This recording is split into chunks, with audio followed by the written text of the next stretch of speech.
I don't really care what you call me. I've been a silent spectator watching species evolve, empires rise and fall. But always remember, I am mighty and enduring. Respect me and I'll nurture you. Ignore me and you shall face the consequences. Hey everyone, and welcome back. So recently I saw a text-to-speech model and I was quite curious on how it actually performs. So I decided to actually check it out. So that's what this video is going to be about, and it's going to be a brief video because the setup is quite straightforward and easy. So this is the Hugging Face page, and I'm going to leave the link in the description also, so you can just check it out. I do not know if this is the name of the company that actually made it, and I do not know why they gave it the name F5, but we're going to try it out. And I think there are two different models. There's the E2 TTS and then there's the F5 TTS. You can check out whichever one you want. And all you need to do is download the checkpoint, or you can actually download the safe tensor. If you go over to file and versions, you can find them here. Since this is the F5 TTS, you're going to place it in this folder, FTTS underscore base. So and you download this, or you download the safe tensors. So for this video, we won't be checking out the E2 TTS. What we're going to be checking out is the F5 TTS. And so I'm going to go over to the repo, and you can find the link below. I'm also going to drop the link in the description. If we check it out, okay, we have it here. All you have to do is clone this, copy the link, and let's go over to our code editor. And I'm going to be using PyCharm for this particular video. And also I'm going to be using Python 3.12. So you can use whichever version you want, whichever version of Python, but make sure you have actually set up a virtual environment using Conda or virtual env already. But I'm going to do mine now. Now let's actually run git clone. So we've actually cloned it here. And so what I'm going to do right now is paste in my PyTorch checkpoint, and because I already downloaded mine, and if you haven't, make sure you do download it from the Hugging Face page, or you can actually download the .safe tensor, and whichever one you actually want, you can do that. So now, since I have my virtual environment set up, I'm going to activate it. Let me just close that and open it. So it's currently active. So for CLI Inference, this is it. So before we actually run this command, we're going to make a couple of changes, and we'll go over to the model directory. We'll go over to utils underscore infer. And so the change we're going to make in this file is this. We're going to run this to none. The reason why is I am actually going to be providing all the reference text we are going to be using for every audio we are actually cloning. I'm going to be providing reference text. The reference text is basically the transcription of that particular audio file, the text, whatever thing the speaker in that particular audio file is actually saying, that's what you're going to be passing into the reference text. And since we do not want to use the automatic speech recognition, I'm going to change this to none. If you want to use the automatic speech recognition so you don't need to pass in a reference text, then you can leave this as is. It's going to use whisper large -v3 turbo. That's what it's going to use, but I don't want. So if you leave this pipeline here, it's going to download this model, and it's going to take a little bit of extra time because it has to transcribe the audio file you passed in as the reference audio before it actually clones the voice. So let's change this to none. So that's what we're going to do here.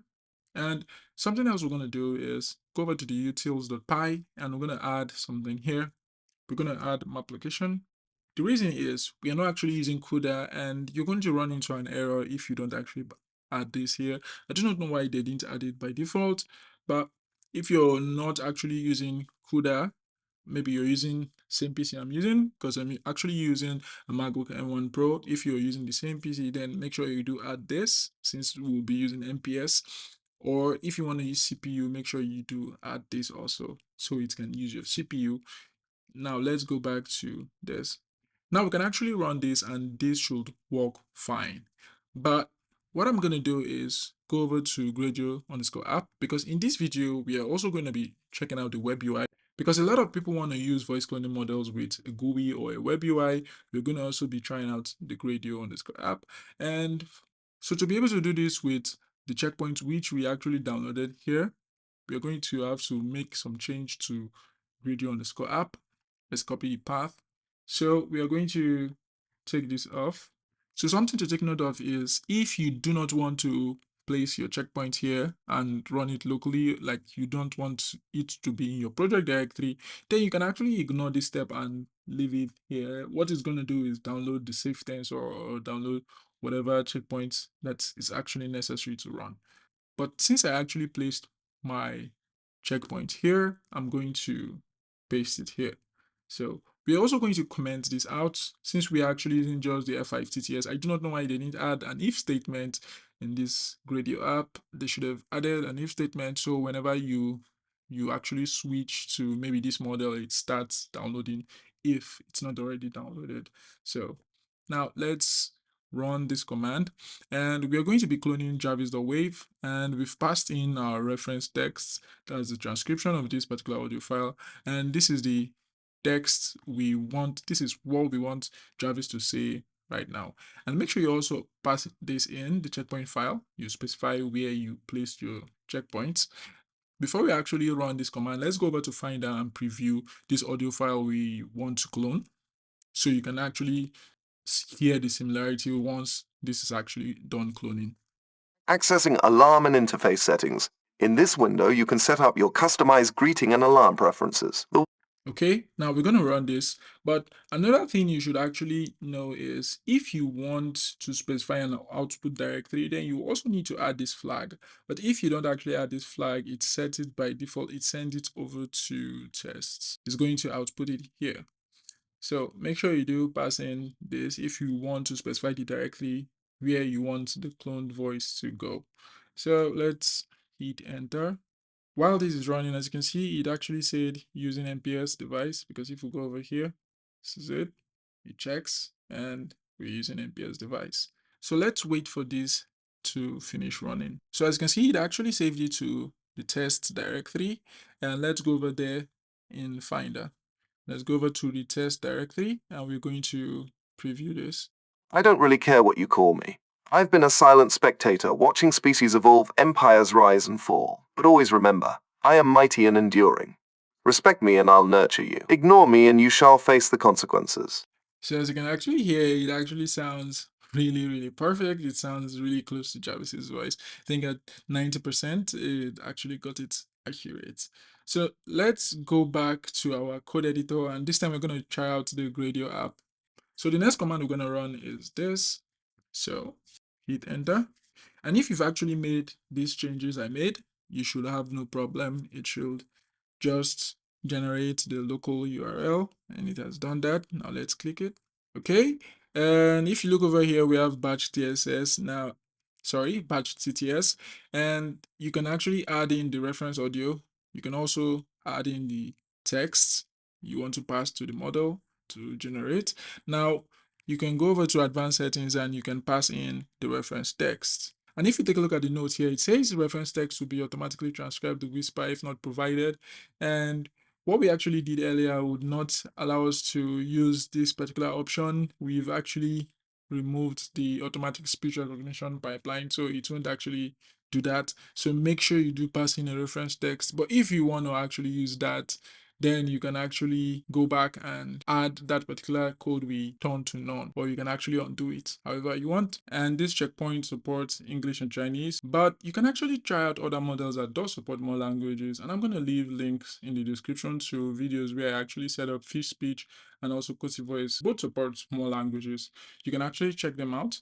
And let's select our reference audio. So what we're going to be cloning is my voice first, and I'm going to be adding the text we're going to generate. Okay, now we're going to paste in our reference text, and if we play it, and let's please find attached the comprehensive list of issues we noticed while reviewing the apps.